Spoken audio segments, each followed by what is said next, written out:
ẹni ọdún bá bá láyé kó yẹ kó máa dúpẹ́. ènìyàn tó bá sì wà lókè èèpẹ̀ ó yẹ kó gbé gbá ọpẹ́. ló jẹ́ kí Sunny Azeez Ìfẹ́olúwa máa gbé gbá ọpẹ́ lọ́wọ́ Elédùmarè ọba torí pé Ìfẹ́olúwa ó lé kan sí lókè èèpẹ̀. Ìfẹ́olúwa lílé tó lé lónìí kó o lé sówó kó o lé sọ́lá kó o lé sẹ́ẹ̀kú tí ń ṣe baálẹ̀ ọ̀rọ̀. o ní kánjú kó o tó lọ láyé o ní fàìsàn lògbà nígbà kọ̀ọ̀kan. tòrọ́ ọdọọdún bẹ́ẹ̀ là ń rórógbó ọdọọdún là ń ráwùsá ọdọọdún là ń rọ́mọbì lórí àtẹ. tọ́dún bá lé pèrègùn amẹ́wàá tuntun wálé ayé.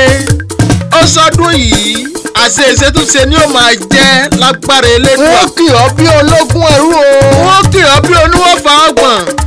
wọ́n kì ọ́ bí ẹni tó níran tó ẹni tó lórúkọ kì í sunkún oríkì. ìwọ lọmọ alárẹ̀ ọmọ awúre fàṣẹ bọnu ọmọ délé tegitegi ọmọ onílé owó àbùná tí ń bùtọ rẹ ọmọ àfikòkò wọn lẹ̀kẹ̀ fáàlì ọmọ múramúra bàbá yín rárá títí ó ra gbẹni lóòjọ́ bàbá yín ó relégbò lẹ́sẹ̀ ó ní kí iṣẹ́ ọba máa róun jẹ ọmọ alágẹrẹ mẹ́rìndínlógún ọmọ atẹ́ni wíjọ́ kí wọ́n ọ̀rọ̀ má bàa gbọ̀n sílẹ̀ ọmọ ìlúkú mẹ́dẹ́mẹ́dẹ́ ọmọ fìdípọ̀tẹ̀ mọ́lẹ̀ ọmọ ajagbalúra ọmọ akékaka kọ́lọ́rọ̀ ò gbọ́ ọmọ sọ̀rọ̀ sàkàsàkà kọ́lọ́rọ̀ ò mọ̀ kọ́lọ́rọ̀ bá gbọ́ kọ́lọ́rọ̀ bá mọ̀ kí ni bàbá ọlọ́rọ̀ yóò ṣe ọmọ akénigbó kẹ́rù ó bèrò ọ̀nà ọmọ akénílé kẹ́rù ó bàrà oko ọmọ akásọ rùbí àgbà ọmọ arówó gúndẹ̀gún bàbà ọmọ lẹ́yìnkùlé àdéwúre Princess